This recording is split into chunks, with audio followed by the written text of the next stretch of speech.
बताते हैं कि क्या योजनाएं लाई जा रही हैं, उसके बाद आपको बताएंगे फोकस इस पर इतना क्यों है। चलिए सबसे पहले आपको बता देते हैं कि कहां कहां क्या क्या योजनाएं लाई गई हैं। सबसे पहले बात कर लेते हैं दिल्ली की। दिल्ली में देखिए केजरीवाल सरकार ने महिला सम्मान योजना का ऐलान किया है और इस योजना के तहत हर महीने 18 साल से ऊपर की हर महिला को 1000 रुपए दिए जाएंगे। ये इसी बजट में ये योजना लाई गई है। और अब बात कर लेते हैं मान सरकार की, यानी पंजाब की बात कर रहे हैं। मान सरकार में भी हर महीने महिलाओं को 1000 रुपए देने का प्रावधान किया जा रहा है। इसको लेकर तैयारी की जा रही है और कहा जा रहा है कि लोकसभा चुनावों से पहले इस योजना को इंट्रोड्यूस कर दिया जाएगा। चलिए अब बात तमिलनाडु की कर लेते हैं, जहां स्टालिन इंडी गठबंधन में ही आते हैं। ये तो पहले हमने आपको अरविंद केजरीवाल की पार्टी आम आदमी पार्टी का दिल्ली और पंजाब का हाल बता दिया। अब स्टालिन के बारे में बात कर लेते हैं। महिलाओं को हर महीने यहां पर 1000 रुपए सरकार दे रही है। 1 करोड़ से ज्यादा महिलाएं इसका फायदा उठा चुकी हैं और लगातार इस पर फोकस है। अब बात हिमाचल प्रदेश की कर लेते हैं, जहां सुक्खू की सरकार है तो थोड़ी डावाडोल भी अभी हुई थी। इंदिरा गांधी प्यारी बहना सुख सम्मान निधि योजना की शुरुआत यहां पर की गई है और यहां 18 से लेकर 60 साल की उम्र की महिलाओं को 1500 रुपए दिए जा रहे हैं मदद के तौर पर। और अब बात कर लेते हैं, हम आगे बढ़ रहे हैं, हम बात कर रहे हैं अब अगली सरकार की, कर्नाटक की बात कर लेते हैं। यहां पर भी कांग्रेस की सरकार है, सिद्धारमैया को आप देख पा रहे हैं। कांग्रेस की सरकार यहां हर गृह लक्ष्मी योजना चला रही है और महिलाओं को हर महीने 2-2 हजार रुपए की राशि दी जाए, इस पर ध्यान है। घर की मुखिया महिलाएं इसका फायदा उठा रही हैं। लेकिन जब हमने आपको ये बताया कि ये योजनाएं लाई गई हैं, अरविंद केजरीवाल महिलाओं पर खास फोकस कर रहे हैं, तो इसके पीछे ये आंकड़े हैं जो हम आपको दिखाने जा रहे हैं, क्योंकि ये ड्राइव करते हैं वोट बैंक को। जरा चलिए आपको जल्दी से बता देते हैं कि ये आंकड़े कैसे इन जो तमाम पार्टियां हैं, राजनीतिक पार्टियां, उनका ध्यान खींच रहे हैं। चलिए जल्दी से आपको समझने के लिए आंकड़े देखना होगा। दिल्ली की आप ये तस्वीर देखिए।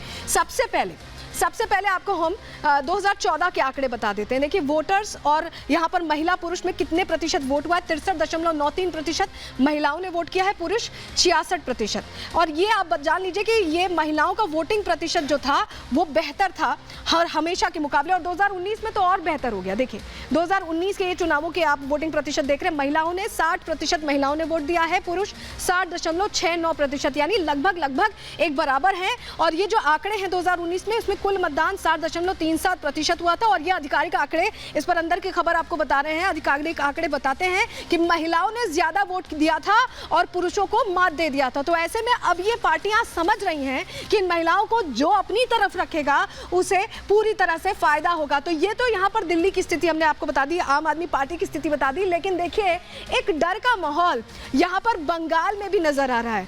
बंगाल में इसलिए भी नजर आ रहा है क्योंकि अभी एक ऐसा फैसला लिया गया है, जिसका अंदाजा शायद कोई नहीं लगा सकता था। ये देखिए आप नोटिफिकेशन देख रहे हैं जो जारी किया गया है पश्चिम बंगाल सरकार की तरफ से, और इसमें 17 अप्रैल 2024 को रामनवमी की छुट्टी घोषित कर दी गई। आप देख रहे हैं छुट्टी घोषित की है और ये बिल्कुल अप्रत्याशित था, ऐसा उम्मीद नहीं की जा रही थी पश्चिम बंगाल की सरकार से, लेकिन ऐसा हुआ है।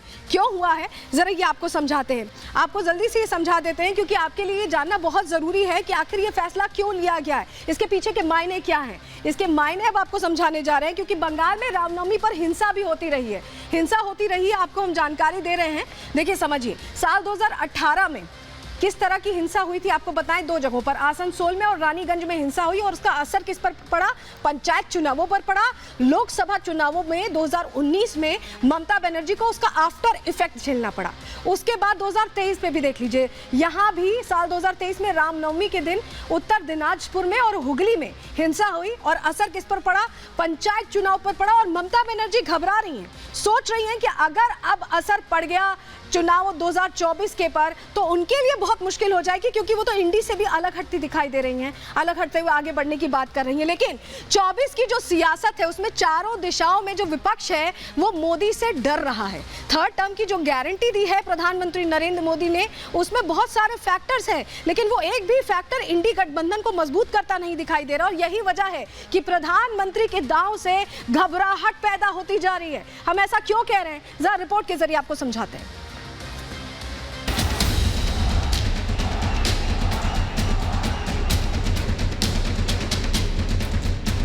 और ये धर्म और अधर्म की लड़ाई है। आप लोगों को तय करना है कि आप धर्म के साथ हैं कि अधर्म के साथ हैं। सारी माताएं अपने अपने बेटों को अपने सर की कसम खिलाएंगी कि इस बार केजरीवाल को वोट देनी है। अगर श्री रामचंद्र जी आज इस युग के अंदर होते तो ईडी और सीबीआई को उनके घर भी भेज देते।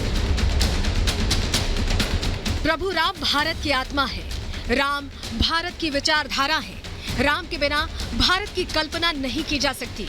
यही वजह है कि प्रभु श्री राम 2024 चुनाव की धुरी बन गए हैं। चंद वोटों के चक्कर में जो दल प्रभु राम की अनदेखी कर रहे थे, राम पर अपमानजनक टिप्पणी कर रहे थे, उन्हें समझ आ गया है कि 24 में चल रही राम लहर में उनकी नाव डूब जाएगी। पीएम मोदी ने राम मंदिर का उद्घाटन कर राम नाम की ऐसी लहर पैदा की जिससे विरोधियों की नाव बीच मझधार में फंस गई है। यही वजह है कि अब ममता बनर्जी अपनी चुनावी नाव बचाने के लिए राम नाम का सहारा ले रही हैं। ममता ने राम नवमी पर छुट्टी का ऐलान किया है। ममता के इस फैसले पर बीजेपी ने सवाल खड़े किए हैं।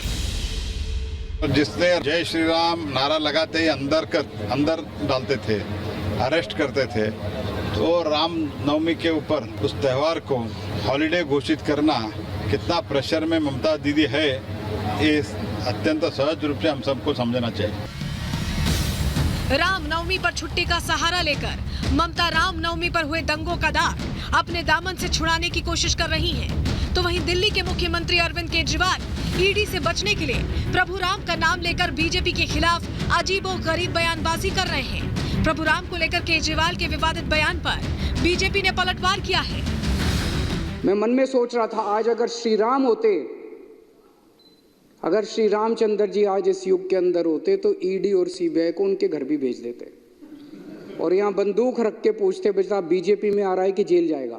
फ्रस्ट्रेशन के दौर से गुजर रहे हैं, राजनीतिक हताशा है, निराशा है, और उस दौर में वो कुछ का कुछ बोल रहे हैं। वो बोलने कुछ और आते हैं, बोलते कुछ और हैं। प्रभु राम का नाम लेकर ईडी पर केजरीवाल की प्रेशर टैक्टिक्स कितनी काम आएंगी, ये तो चंद दिनों में साफ हो जाएगा। केजरीवाल ईडी से बचने के लिए 24 चुनाव का बहाना भी बना सकते हैं, लेकिन इस चुनाव में उन्हें हार का डर अभी से सताने लगा है। यही वजह है कि केजरीवाल अब दिल्ली की महिलाओं को कसम दिला रहे हैं। वो उम्मीद कर रहे हैं कि दिल्ली की महिलाएं अपने घर के पुरुषों को मोदी को वोट देने से रोकें। यानी केजरीवाल ये मान चुके हैं कि दिल्ली के पुरुषों पर उनकी पकड़ ढीली पड़ गई है। बीजेपी ने केजरीवाल की कसम वाली सियासत पर सवाल खड़े किए हैं और उन्हें उनकी पुरानी कसम याद दिलाई, जो उन्होंने दिल्ली की जनता के सामने ली थी और बाद में तोड़ दिया।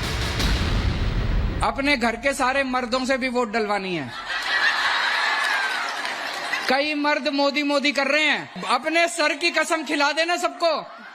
बोलो सर की कसम है मेरे। जितनी माताएं हैं, सारी माताएं अपने अपने बेटों को अपने सर की कसम खिलाएंगे कि इस बार केजरीवाल को वोट देनी है। कभी अपने बच्चों की झूठी कसम खाकर कि मैं कांग्रेस के साथ नहीं जाऊंगा, और अब फिर संवैधानिक पद पर बैठकर लगातार झूठ बोल रहे हैं, कस्में खिला रहे हैं। ये अब चलने वाला नहीं है। लोगों के दिल में मोदी है। 2024 चुनाव में इंडी गठबंधन में हार का डर बैठ गया है। इंडी के पास अभी तक मोदी के खिलाफ कोई चेहरा नहीं है, न ही उनकी लोकप्रियता का मुकाबला करने वाला कोई नेता। ऐसे में इंडी गठबंधन को मिल रहे सारे संकेत 24 में हार की तरफ इशारा कर रहे हैं। ऐसे में सवाल यह है कि क्या ममता को रामनवमी पर छुट्टी घोषित करने का फायदा मिलेगा? क्या बंगाल की जनता रामनवमी पर हुए दंगों को भूल जाएगी? सवाल ये भी है कि क्या केजरीवाल राम नाम का इस्तेमाल कर ईडी से बच जाएंगे? Bureau report, Republic Bharat. तो ममता ने तो राहें अलग कर ही ली हैं। उनकी तरफ से आज 42 के 42 उम्मीदवारों की लिस्ट जारी कर दी गई है। एकला चलो की राह ले चुकी हैं ममता बनर्जी। किस किस का नाम जारी किया गया है, चलिए जल्दी से वो जानकारी आपके सामने रख देते हैं। आपके लिए जानना बहुत जरूरी। देखिए तस्वीरें आपके सामने, जो प्रत्याशी हैं उनके साथ हम आपको समझा रहे हैं।